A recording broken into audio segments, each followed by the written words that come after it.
आप सभी के चैनल को हमारी ओर से जोहार। जैसा कि आज बजट सत्र को लेकर सर्वदलीय बैठक बुलाई गई और मेरे से पूर्व मीडिया के सामने राजस्थान के दो सबसे बड़े दल के बड़े लीडर, बड़े नेता यहाँ आकर अपनी अपनी बात रख के गए। ये राजस्थान का सबसे बड़ी महापंचायत है जहाँ पर सदन के अंदर 8 करोड़ प्रदेशवासियों के बारे में, उनके भविष्य के बारे में और उनके सपनों के बारे में बात की जाती है। जहां पर बजट शुरू होने से पहले हर एक किसान हो या मेरे जैसा नौजवान हो जो बड़ी उम्मीदों के साथ में इस राजस्थान की विधानसभा की तरफ देखता है और सोचता है कि पिछले 2 साल में सरकार जिस आनंद फानंद से प्रदेश की जनता ने उनको जिताकर बड़े बहुमत के साथ में बैठाया, क्या उन बेरोजगारों के लिए कोई भर्ती प्रक्रिया के अंदर कितनी नई भर्तियां लाएंगे? क्या बेरोजगारों को राहत दे पाएंगे? क्या पिछले 2 सालों के अंदर जो सरकार सत्ता में आई थी पेपर माफियाओं को पकड़ेंगे? और उन पेपर माफियाओं के नाम पर सिर्फ चंद लोगों को पकड़ लेते हैं, लेकिन वो माफिया कहाँ गए जिन्होंने कहा था कि सरकार आते ही हम लोग मगरमच्छों को पकड़ेंगे? आखिर कब तक मगरमच्छ आएंगे और फिर से ओमायर सीट के अंदर इस तरह का घोटाला होता है? तो वो जो युवा है ठगा ठगा महसूस करता है। प्रदेश का किसान है जो किसान पूरे अन्नदाता है, अपने पसीने से मेहनत के पूरे प्रदेश का देश का पेट भरता है, वो किसान जब खाद बीज के लिए लाइनों में खड़ा रहता है तब प्रदेश की सरकारें मौन रहती है और विपक्ष खामोश होता है। तब सोचने वाली बात है कि किसानों के हक के लिए कौन सोचेगा।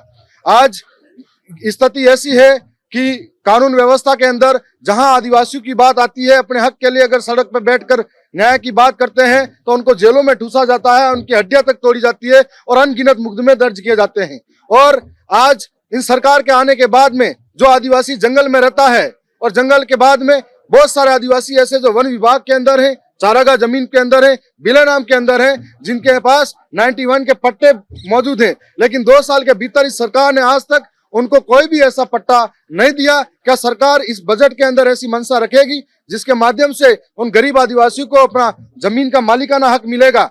और इस उम्मीद के साथ में इस राजस्थान की बजट सत्र के अंदर हम आए हैं।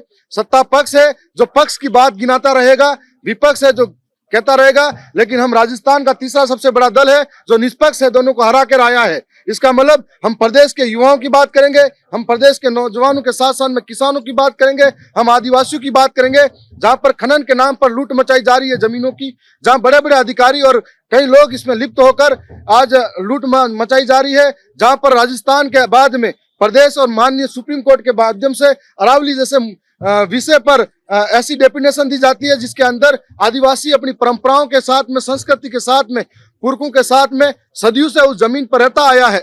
जिस अरावली की वजह से आज जन जीवन सुरक्षित है, जिस अरावली की वजह से आज पर्यावरण प्रदूषित होने से बचा है, उस अरावली को आज खतरा महसूस होने लगा है। उसके लिए हम लोग लड़ेंगे।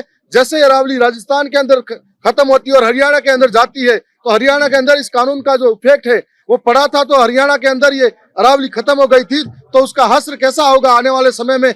आज नहीं, 10 साल, 20 साल, 50 साल बाद में यदि ये डेफिनेशन के साथ में माननीय सुप्रीम कोर्ट इसको वापस नहीं लेता है, जो 100 मीटर की हाइट के अरावली को लेकर है, तो अरावली के साथ साथ में पूरे राजस्थान प्रदूषित होगा और मानव जीवन जगत के अंदर नुकसान होगा। इसलिए सभी समाज के लोग या सभी मीडिया बंधु हो, इस अरावली के विषय पर भी गंभीरता से हमारे साथ खड़े रहे, ये उम्मीद और विश्वास जताना चाहूंगा। आरक्षण की मांग विजय बैसला ने रखी है। ओबीसी आरक्षण को लेकर जो बात विजय बैसला जी ने कही है टीएसपी इलाके के अंदर, मैं कहना चाहूंगा कि टीएसपी इलाका जो है आदिवासियों के लिए 5वीं अनुसूची का क्षेत्र है और 5वीं अनुसूची के अंदर आदिवासियों के लिए 100% आरक्षण का प्रावधान किया गया है और आदिवासियों के हितों के अंदर कुठाराघात हम बिल्कुल भी बर्दाश्त नहीं करेंगे। जहां पर बात आती है पैसा कानून की, ग्राम सभाओं की और 5वीं अनुसूची की, तो जहां पर आदिवासी अंचल को पहले से ही अपने आदिवासियों के लिए आरक्षित किया गया है, जहां पर बिल्कुल भी हम लोग इस पर सहमत नहीं हो पाएंगे। एक आपके सांसद है राजकुमार रोत को एक मुद्दा भी उठा रहे हैं कि आदिवासियों की जमीन ले ली गई छदम नाम से और एक विधायक पर भी आरोप लगा रहे हैं, क्या मामला है? जी हाँ, सुनने में क्या आया है कि वास्तविकता में अंदर जो जमीन की कीमत है तो 2 करोड़ की है, विधायकों द्वारा सत्ता का डर दिखाकर डराया जाता है आदिवासी को और 12 लाख में नीलामी कराई जाती है। और इससे ही नहीं, इससे बड़ा आरोप यह है कि सीएम साहब के कोई साले जी हैं, उनको ये जमीन साधु जी और उनके माध्यम से जमीन डरा धमका कर खरीदी गई है। इस पर जांच होनी चाहिए। वास्तव में आदिवासियों के हितों की बात करते हैं तो जो सत्ता में बैठे लोग हैं, आदिवासियों की जमीनें लूट मचाई जा रही है, कभी टीआईडी के नाम पर, यूडीए के नाम पर, कभी यूआईटी के नाम पर, और उन आदिवासियों को बेदखल किया जा रहा है। उस पर गंभीरता से जांच होनी चाहिए। इसकी मांग भी हम सदन के अंदर करेंगे इस बजट सत्र के दौरान। विधायक का भी दबाव है कि इस मामले में? जी, बालिक के विधायक का नाम सामने आया, जो मीडिया के माध्यम से, अखबारों के माध्यम से हम सब ने देखा है।